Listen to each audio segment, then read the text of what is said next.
Welcome, all my truckers and truckettes. Welcome to another episode of Grinding Gears. I'm your host, Floorboard. How's everybody doing this week? Hope everybody had a safe week. Hope you was able to get some miles put down. Hope you was able to put a little bit of money in the pocket. Myself, I had a decent week this week. Actually made it home on Thursday for a little bit of home time, so that's always a plus. Get a little bit of home time, and I'll be heading out in the morning, get back at it. Got about 5 weeks to go before I take a little family vacation. Looking forward to that. But anyways, yeah, hope everybody had a safe, wonderful week. Hope everybody's ready for another week's episode of news. Got a couple good ones this week. But before we get into the stories of the week, I have a few issues, or I guess we'll call them defects. I guess we can say I did a post-trip inspection on last week's episode and found a few defects that we need to address off the jump here. Number one being the audio quality. I know I told y'all I want this to feel like it's just a session of us, sitting at the truck stop, having a safety meeting in the parking lot or something. So wasn't aiming for no high quality production, but one of the things I noticed that first episode was recorded on my headset, my Blue Parrot headset that I use, in the truck, and just noticed the audio quality wasn't the best. So my loving wife hooked me up with some new equipment, new microphone headsets. I'm actually recording this on the laptop, so we're gonna see if the quality on this one's a little better. You're still gonna get background noises. You're still gonna get all the surrounding sounds. Like I said, I'm still not aiming for high quality production, but we'll try to make it a little better. The second thing I noticed, which I just did it, one of my buddies actually listened to the podcast and called me to give me some feedback, and I listened to it myself. One of the things I noticed is apparently the sound and the phrase "like I said" is very prominent in my vocabulary. I'm gonna try my hardest to cut that out. I know it there I go again. I know it makes it a little mundane and a little repetitive, so I'll try to work on that a little bit. Like I told y'all in the first episode, I am new to making podcasts. I am no professional. I am a truck driver by trade, and I'm pretty much a dummy. Somebody gave a microphone and a recorder and said, "Here, have fun." So y'all just bear with me, and we'll make the best of it while we can. So we're going to jump right into our stories of the week this week, since y'all are already bearing with me. I'm going to ask y'all to do it just a little bit longer, because this first article that I have for y'all right here, I'm going to be honest, I have some opinions on it, but I'm going to keep them to myself on this one. This one's more just I guess we'll call it a PSA, a public service announcement for all my fellow drivers out there and owner-operators, small fleets. It is the CVSA's 2025 out-of-service criteria updates. And it says what small carriers and owner-operators need to know. This is actually an article that I got from FreightWaves. FreightWaves is actually a pretty good website to get a lot of current, up-to-date stories, news, stuff like that for trucking industry, and I mean really the shipping and transportation industry in general. So with that said, we'll jump into this. This is just some pointers, things that are going to be changing in 2025. So here we go. The Commercial Vehicle Safety Alliance, CVSA, has introduced key updates to the out-of-service criteria set to take effect on April 1st. If you are an owner-operator or running a small fleet, these changes could impact your operations, inspections, and overall compliance. This year's focus is going to be on brakes, tires, and suspension, along with a few critical driver eligibility updates that could disrupt training and hiring if you're not prepared. The first thing they're going to discuss is the driver out of service updates, and there's actually two of them. You can go on FreightWaves and look this article up and read it all for yourself. I'm just going to hit the key important parts. So in driver out of service updates, there's two of them. The first one is going to be prohibited drivers cannot accompany CLP holders in training. The example they give is if you have a trusted driver mentoring a new hire with a CLP is Commercial Learner's Permit. But if you have a trusted driver mentoring a new hire with a CLP, but that driver had failed a drug test and hasn't completed the return to duty process, they cannot legally train the CLP holder. If they're caught in an inspection, the truck could be put out of service immediately, causing major delays and lost revenue. Like I said before I started reading this, I have opinions, but I'm going to keep them to myself on this because this is their updates. This is what you need to watch out for. We might discuss those opinions at a later date. The second driver out of service update is going to be no medical certificate, no driving. Yes, I know I'm repeating myself. I'm sounding like a broken record. Again, I'm going to keep my opinions to myself. But basically it says if a driver does not have a valid DOT medical card, they will now be placed out of service immediately, regardless of whether they are hauling freight or passengers. This removes any previous distinctions based on the type of CMV being operated. If the driver's medical certificate is missing or expired, they are not allowed to drive under any circumstances. Broken record, I'm keeping my opinions to myself. Now we're going to move on to the vehicle out of service updates. There's also two updates for vehicle out of service. Like was stated in the beginning part, they're focusing primarily on brakes, tires, suspension. So on the vehicle out of service, the first update is going to be the brake system changes. It says brake violations are consistently among the top reasons for out of service orders. The new rule introduces a catch-all violation for inoperative brakes caused by an unplugged electrical cable or a disconnected service glad hand. Previously, DOT officers documented each inoperative brake separately. Now, a single unplugged cable or a disconnected glad hand can result in a full out of service order. Yes, moving on.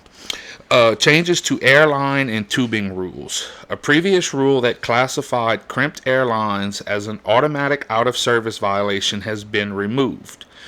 Inspectors now recognize that crimped hoses affect brake release more than brake application. However, don't take this as a free pass. If brake function is compromised in any way, your truck can still be placed out of service. Moving on to tire rule updates. Excuse me. With tires set to be primary focus of 2025 International Road Check inspections, CVSA has introduced several key changes. They have 4 of them that they have highlighted. If a tire has a noticeable leak in the tread area and does not have an automatic tire inflation system, it is now automatically out of service. Any tire with a leak in the sidewall is automatically out of service, even if an inflation system is present. The previous separate out-of-order service conditions for radial and bias ply tires have now been combined into a single rule. If the only rubber portion... I'm going to start that over. The fourth point is, if only the rubber portion of a mud flap touches a tire, this does not count as an out-of-service condition. So there's your tire rule updates. They give just a little quick update on suspension crackdowns. Suspension violations are also under stricter enforcement. Cracked or broken U-bolt bottom plates are now explicitly considered out-of-service conditions. In addition, CVSA has provided new diagrams to help inspectors properly distinguish between spring hanger bolts and bushings, reducing the chance of misidentifications. And then the final note, what this means for small carriers and owner-operators. These updates emphasize compliance, training, and preventative maintenance. If you're an owner-operator, missing just one of these new rules could mean being placed out of service, costing you time, money, and potential business. Like I said, I have my opinions on this, but this is the CVSA. We all know government overreach. We can't fight them. We can't beat them. So there you go. There's your changes. Like I said, you can go on FreightWaves website. It's freightwaves.com. You can find the whole article and read everything. So, yeah, there's that. Moving on to the second little story that I have. And this one, I was kind of shocked to see. Kind of not surprised, but shocked, I guess, is a good way to put it. It's something that I know affects every truck driver out there. So hopefully we'll start seeing some changes coming along with this. But anyways, this also comes from FreightWaves. You can find the whole article there. But this is House lawmakers reintroduce truck parking bill. And if some of y'all are not familiar, this bill was, not the same bill, but similar, was introduced in 2021 and 2023. Which is why if you're an OTR driver or even a local driver in your area, you've probably noticed here the last couple years there's been some major renovations and even rebuilding of like rest areas and stuff like that. That's what this bill's for. Anybody and everybody that drives a truck knows we fight parking. That's our kryptonite, I guess we'll put it. So, like I said, I'm kind of shocked to see this just with everything that's going on else in Washington right now. But I'm happy to see this, and I think it's gonna, well, I know it's gonna help us if it goes all the way through. But anyways, I'll give you the keynotes of the article here. House lawmakers reintroduce truck parking bill. $755 million over 5 years would be available for new facilities and open old rest stops. The Truck Parking Safety Importance Act was reintroduced in Congress on Thursday to dedicate federal grants specifically for increasing available parking spaces desperately needed by truckers for rest during off-duty hours. As someone that has spent many a night on an exit ramp shoulder because you can't find parking anywheres, desperately needed is an understatement. I'm one of the few left out here that's still able to run a paper log, and yes, I love the freedom that a paper log gives me, but I work for a company that still watches logs pretty hard. And just because I'm on paper log doesn't mean I'm out here outlawing. But drivers on e-logs don't have the flexibility that I have. When that log says they have to park, they have to park. They don't have a choice. I mean, I've been there. I've been on e-log before. And I know what that does. And that's why you see rest areas and truck stops full at 5, 6 o'clock in the afternoon. I know we're getting into a whole nother discussion, a whole nother topic of e-logs, but every day, every week, every month, their trucking companies are adding more drivers to the road like crazy. And with these e-logs, that's why you pull into a Love's or a Pilot or a TA or a rest area. And you have to squeeze through because trucks are parked curbside. Trucks are parked in no parking zones. So, we really need something like this. Just hopefully our government can pull their heads out of their ass and actually get this done. But anyways, continuing on. The latest version of the bill would set aside $755 million over 5 years, fiscal year 2025 through fiscal year 2029, that would be available through a competitive grant program. And this is similar legislation was introduced in 2021 and 2023, and that's when you really started noticing a lot of your rest areas getting revamps and stuff like that.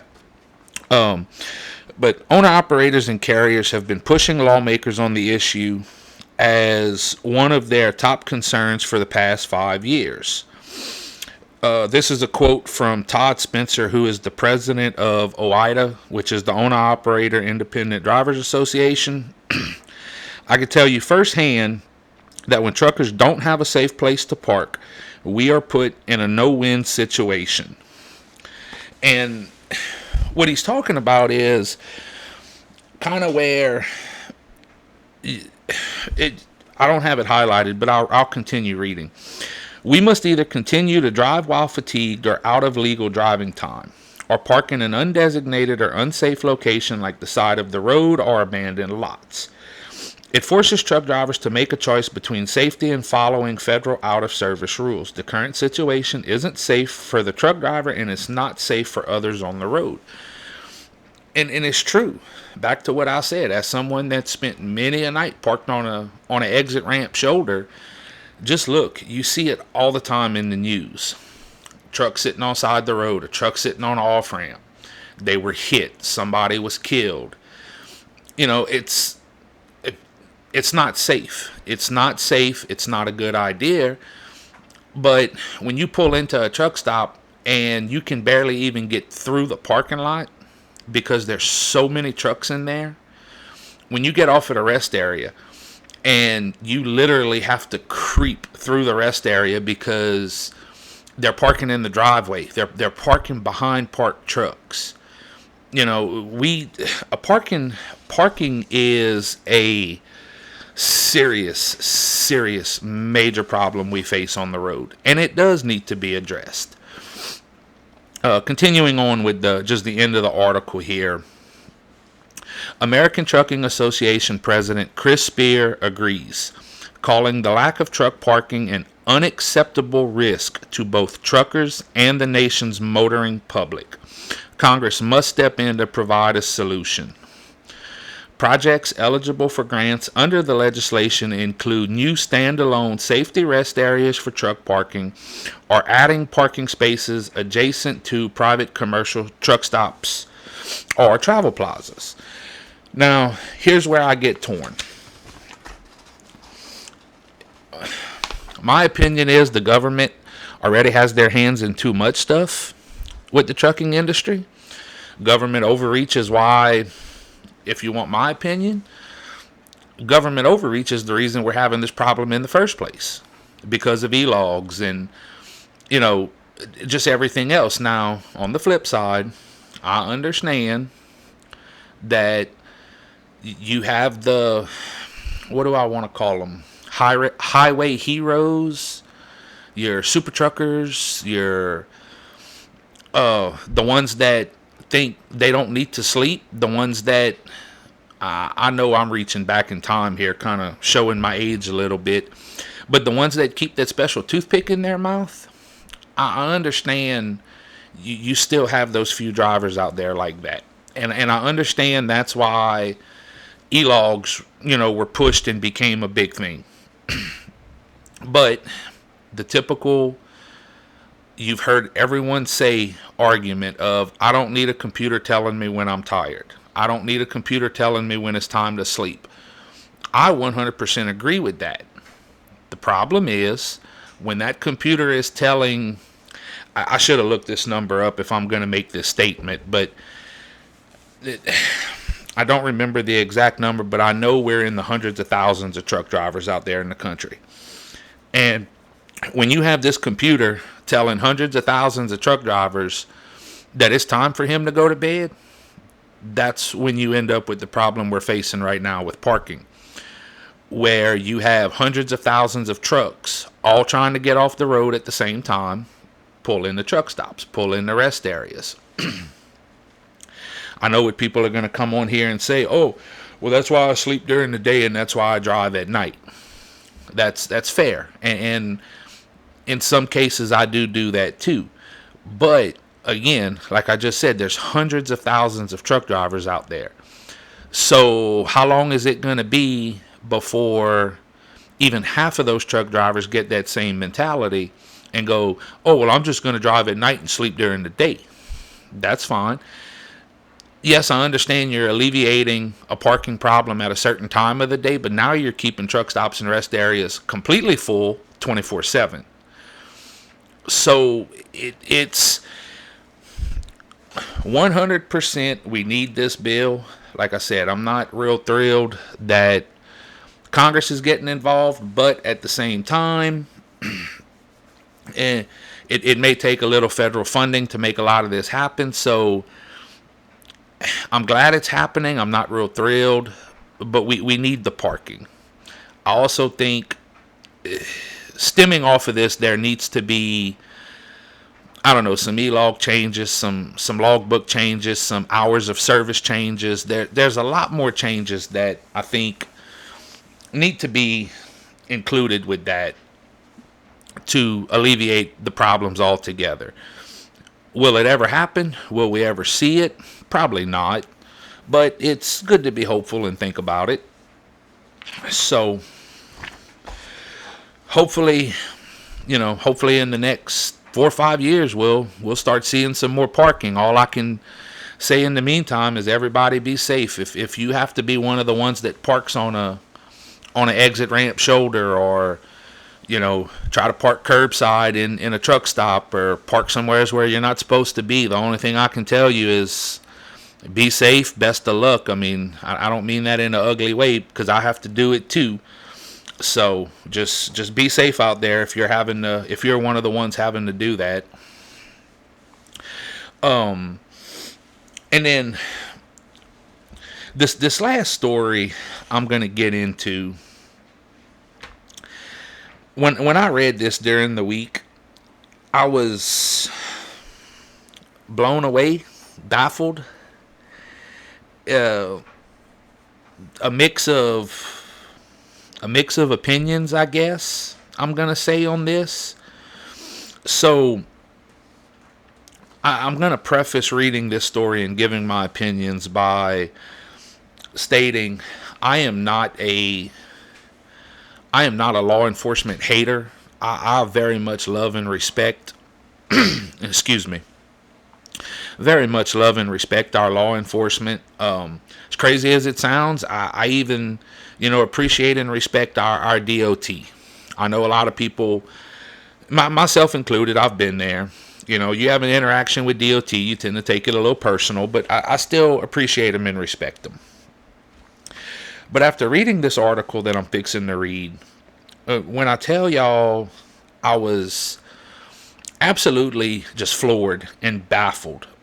And the only thing I could think is, this sounds to me like one of two things. Either this was a sheriff on a power trip, or this is somebody that has no clue and has no business being in law enforcement. Either way, probably have no business being in law enforcement. But let me give y'all this story here, and then we'll discuss it a little more and let y'all make y'all own opinion. So this comes from the website CDL Life News. They do have an app on Facebook. It's CDL Life. I say an app. It's a page on Facebook. But this is who this comes from. And y'all listen to the headline of this story really, really close. Trucker suing police department that jailed him on DUI suspicion when he was actually having a stroke. Let that sink in a little bit. I'll read it to y'all one more time just to make sure you didn't miss it.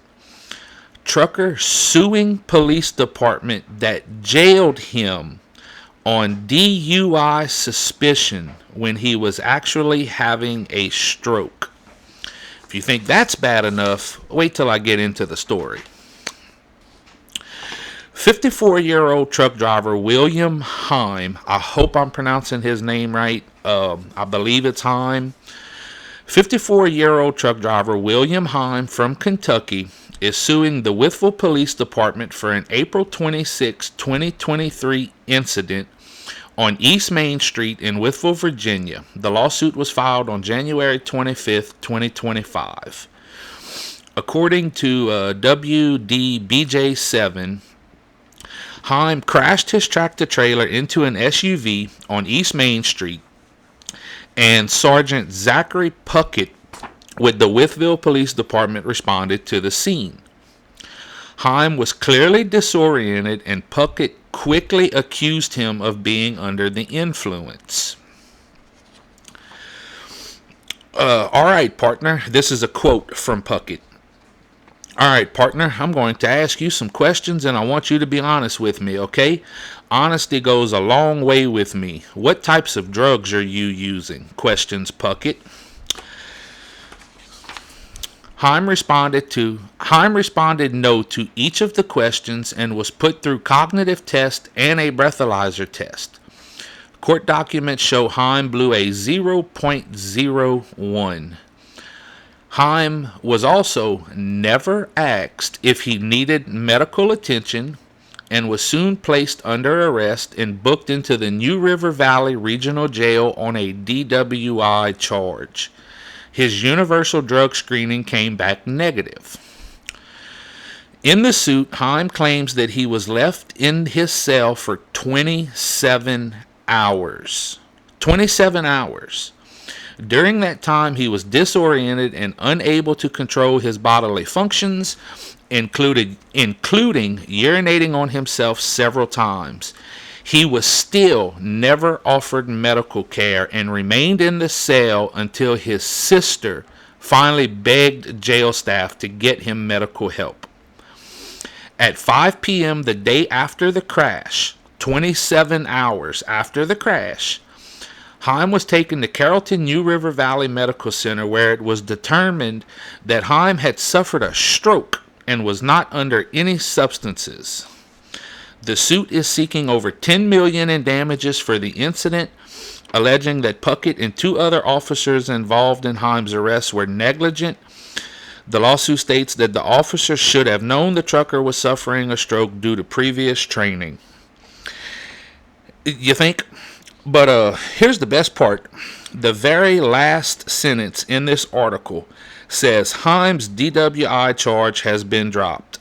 Well, we're going to have one of them pardon the French moments, but I sure in the fuck hope so. I sure in the fuck hope his DWI charge was dropped.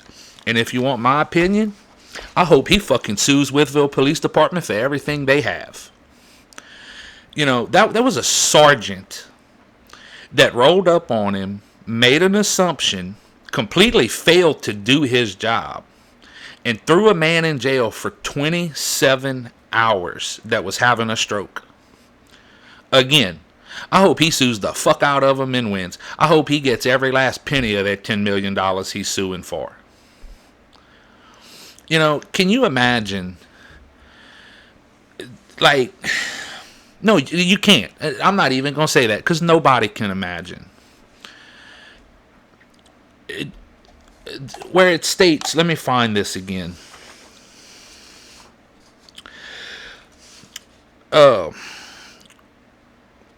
Alleging that Puckett and two other officers involved in Heim's arrest were negligent. You think so? Wytheville's not a small town. I've been through there. I think everybody's been through Wytheville on I-81. Wytheville's not a small town. Wytheville's not even really a small city. They go through good training to become officers, especially when you're the sergeant and that's how you handled that situation. Like I stated in the beginning, I love my police. I love my law enforcement. I support law enforcement. I really do. I support anything along those lines. I had a brother serve 27, 28 years in the military. I love my military. Love my law enforcement. Love my firefighters, my paramedics, love all my first responders. I love everybody. But when I read stories like that, like, no, no. I hope, my opinion, I understand he's suing the police department. Anybody that knows me knows that I'm one of those people that will ride up and down the road and curse every lawyer that I see that has a billboard on the side of the road that says 18-wheeler accident, call me now. Because us as semi drivers, us as truck drivers, just anybody holding a CDL, I'm sorry to tell you, but we are targeted. We are targeted in a heartbeat. Insurance fraud. Well, people committing insurance fraud. Oh, I mean, you hear the stories all the time. Road rage. Somebody pull in front of you and brake check. You hit them. It's insurance fraud.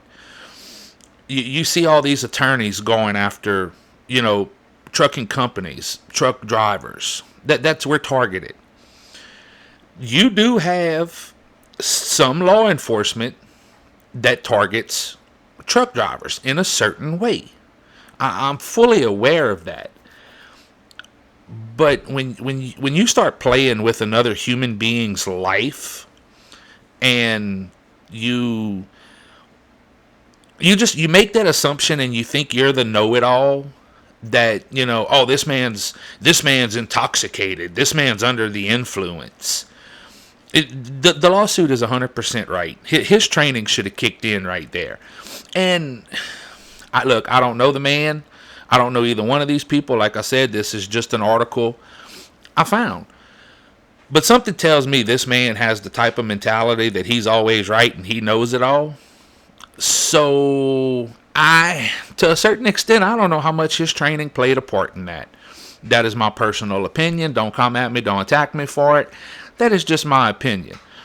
I am definitely going to try to stay updated with this story and see how it goes, see if anything else comes of it. If I find any more updates on it, I will absolutely let y'all know. But kind of just one of the key points that I wanted to make off of this story, and it's pretty sad that I even have to make this key point, is just always have your mind about you. I understand this man in this situation really couldn't. I mean, if you're having a stroke, that's, but just kind of always, I hate to say it, we're supposed to be a family out here as truck drivers. We're supposed to always have each other's back. We're supposed to always be looking out for each other. I'm fully aware this is not the same trucking family that was out there 15, 20, 30 years ago. You don't hear of the truck driver stopping on side the road to help the fellow truck driver anymore. I mean, now when you hear that story, it's one of those not once in a lifetime, but I think y'all know what I'm trying to say. But back in the day, it was big news if a truck driver did not stop and help another truck driver. And now it's big news when a truck driver does stop and help another truck driver. And, it makes me wonder. I understand, it says this was on Main Street in Wytheville. Let's see. Let me find it right here. Yes, on East Main Street in Wytheville, Virginia. There may not have been another truck driver around. But, other people saw the accident, and did nobody run to help this man? Did nobody else run to check on this man? Did they just, assume, oh, he's the truck driver, he's at fault?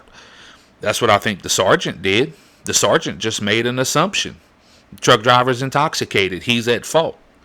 And one thing I didn't have highlighted in this article, but I'm going to read it to you real quick just to give you.